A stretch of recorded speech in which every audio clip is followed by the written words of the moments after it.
नमस्कार, मैं हूं आपके साथ दीप्ति गोयल और आप देख रहे हैं इंडिया क्राइम 24। आइए रुख करते हैं अब खबरों की ओर।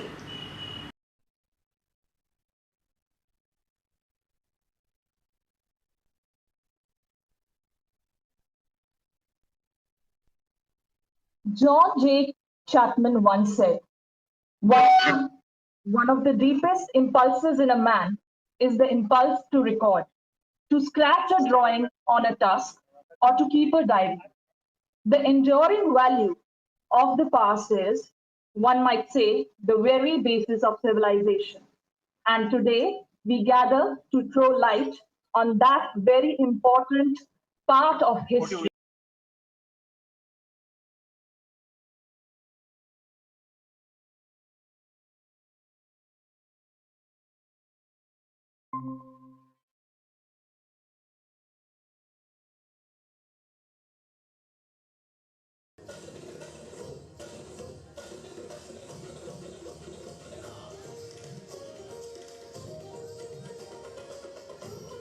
के किले की रास्ते में जब हम चलते हैं तो वहां पर जो दीवार है, प्रवेश द्वार से पूर्व, गणेश जो द्वार है उससे पूर्व जो दीवार है उसमें सेम इंटरलॉकिंग सिस्टम है और उसमें लोहे के सरिये डालकर जो अंदर से खोले हैं शीशा भरा गया है। तो कितना भी मतलब प्राकृतिक प्रकोप हो जाए, लेकिन इंडिया क्राइम 24 के लिए मैं ब्यूरो चीफ आनंद कल। बात सांस्कृतिक जगत की, शिक्षा जगत की, इतिहास की बात ऐसे व्यक्ति से हम करने जा रहे हैं जो महिला पीजी महाविद्यालय के चेयरमैन के रूप में डॉक्टर प्रोफेसर एसपी व्यास जी, जहां 2 दिवसीय सेमिनार का आयोजन हो रहा है और उस सेमिनार से जुड़ी हुई जानकारी को हम आप तक पहुंचाना चाहेंगे। डॉक्टर एसपी व्यास जी क्या कहेंगे सर? जयनान व्यास शिक्षण संस्थान द्वारा संचालित महिला पीजी महाविद्यालय के इतिहास विभाग के द्वारा 2 दिवसीय राष्ट्रीय संगोष्ठी का आयोजन किया जा रहा है। इसका विषय मंदिरों में किस प्रकार से सामाजिक और तत्कालीन संस्कृति की जानकारी प्राप्त होती है। मंदिर न केवल पूजा के स्थल थे, वरन हम एक तरह से कह सकते हैं कि ये मूर्ति कला के म्यूजियम थे। साथ ही हम ये भी कह सकते हैं कि ये मंदिर एक प्रकार से टाउन हॉल थे।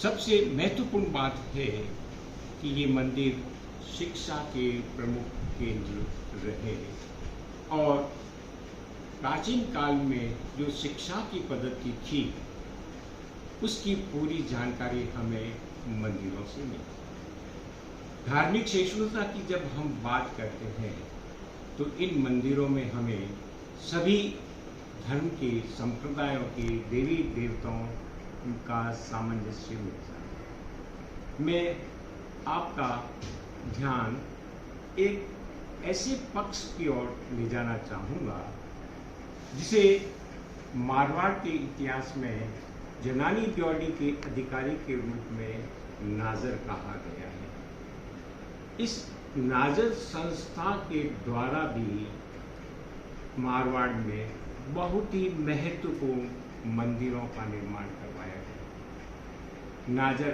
हरकरण दवे जो महाराजा तगत सिंह के समय में जनानी ड्योढ़ी का अधिकारी था, उन्होंने गुलाब सागर पर लाल बाबा का मंदिर बनवाया। लाल बाबा उनके गुरु थे और इस मंदिर का जब संपूर्ण निर्माण कार्य हो गया तब महाराजा तगत सिंह स्वयं उपस्थित होकर मंदिर के गर्भगृह में विद्यमान मूर्ति की आराधना अर्चना की। समाज का ये जो हास्य का जो पात्र है, उन्होंने एक प्रकार से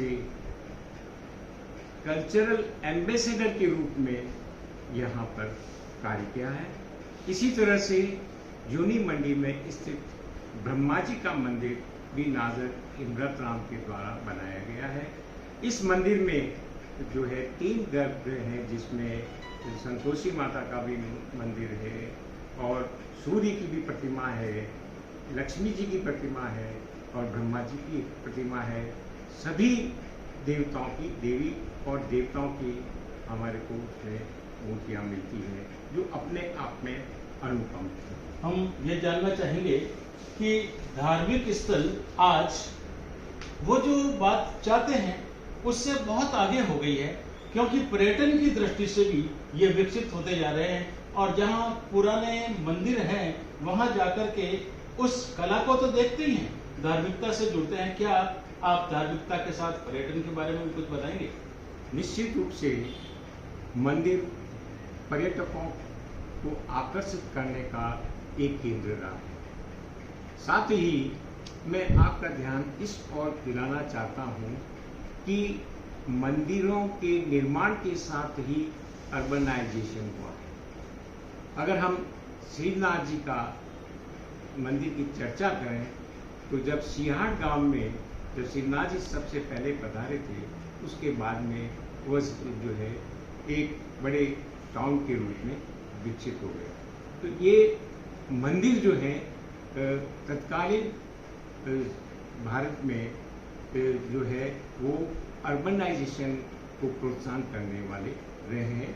और पर्यटन की दृष्टि से देखें तो मैं आपको ये ध्यान दिलाना चाहता हूँ,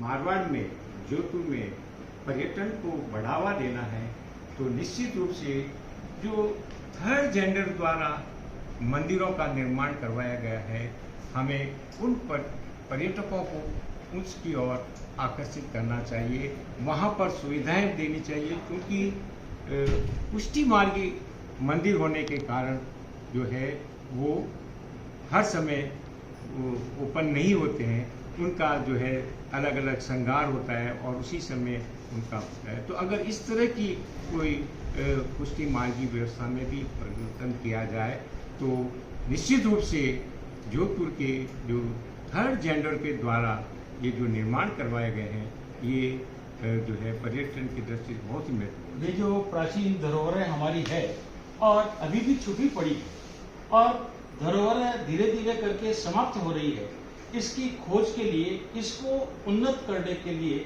आपकी क्या राय है? मेरा जो है कि महाविद्यालय की बच्चियों के साथ बराबर संबंध बना रहता है और मैं आपको ये सूचना देना चाहता हूँ कि हमारा एक कार्यक्रम अपना शहर को पहचानो, हमारा एक कार्यक्रम होता है जिसमें हमारे एनएसएस की छात्राएं होती है। हम प्रतिवर्ष एक जो है हेरिटेज वॉक करते हैं और उस हेरिटेज वॉक में हम चांदपुर गेट से शुरू होते हैं और उसी ब्रह्मपुरी की प्राचीन गलियों से होते हुए रानी सागर, पदम सागर और मेहरानगढ़ दुर्ग तक जाते हैं और उसी के साथ हम जो है पचेटिया हिल पर स्थित भीम बड़क की प्रतिमा है उनको दिखाते हैं और उसके बाद में हम जो नीचे नवचौकिया मोहल्ले में जो प्राचीन मंदिर हैं, मदन मोहन जी का मंदिर है, बाल कृष्ण लाल जी की हवेली है, घनश्याम जी का मंदिर है, हम उन सभी बच्चों को दिखाते हैं और उनके इतिहास के बारे में बताते हैं। साथ ही हम हमारे जो परंपरागत जल स्रोत हैं उन जल स्रोतों को भी हम दिखाते हैं, जिनमें विशेष करके जो है तापी बावड़ी है, नीमला कुआं है। हमारे यहाँ ये एक कहावत बनी हुई है, नीमला कुआं और जो है जिसने तापी बावड़ी नहीं देखी वो जीता हुआ भी मरने के समान है।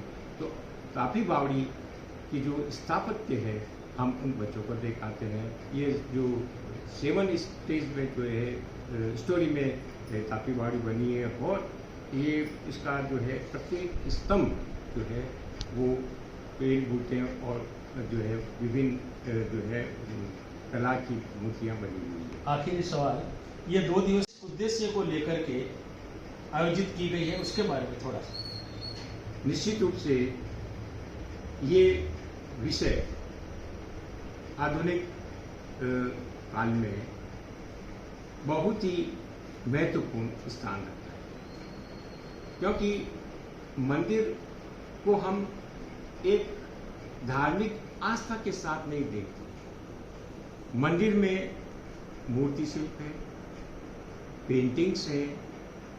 अगर हम उनका अध्ययन करते हैं तो हमें तत्कालीन भारत की सामाजिक स्थिति की जानकारी प्राप्त होती है। जैसे अगर हम किराड़ू के मंदिरों को देखें तो वहाँ किराड़ू के मंदिरों में जो रंगशाला जो बनी हुई है उसमें नारी के विभिन्न सौंदर्य, वस्त्र, आभूषण, नृत्य, संगीत, वाद्य, उनका अंकन किया गया। इसी तरह से अगर हम ओशिया के मंदिर देखें तो हम ये देखते हैं कि किस प्रकार से जो है तो वहाँ जो जैन मंदिर है कला की दृष्टि से वो अनुपम। तो इनको अगर हम अध्ययन करेंगे तो इतिहास के अध्ययन में एक नया अध्याय, नया आयाम हमारे सामने आएगा। हम उस जीते जागते नमूनों के साथ जो है हम इतिहास का निर्माण कर पाएंगे। बहुत बहुत धन्यवाद। इतिहास की बात आती है और इतिहास पूरे देश में भरा पड़ा है और उसी के माध्यम से हमारे इतिहासवेता अनेक जानकारियों को हम तक पहुंचाते हैं। और 2 दिवसीय इसी सेमिनार के अंदर महिला पीजी महाविद्यालय में इस तरह का कार्यक्रम आयोजित किया जा रहा है जिसमें विषय के विशेषज्ञ अपनी बात कर रहे हैं। साथ ही साथ संगीत जगत से जुड़ी हुई पूर्व से पश्चिम, उत्तर से दक्षिण जो भी नृत्य कलाएं हैं उनको भी करके जन जन तक पहुंचाने का काम किया जा रहा है।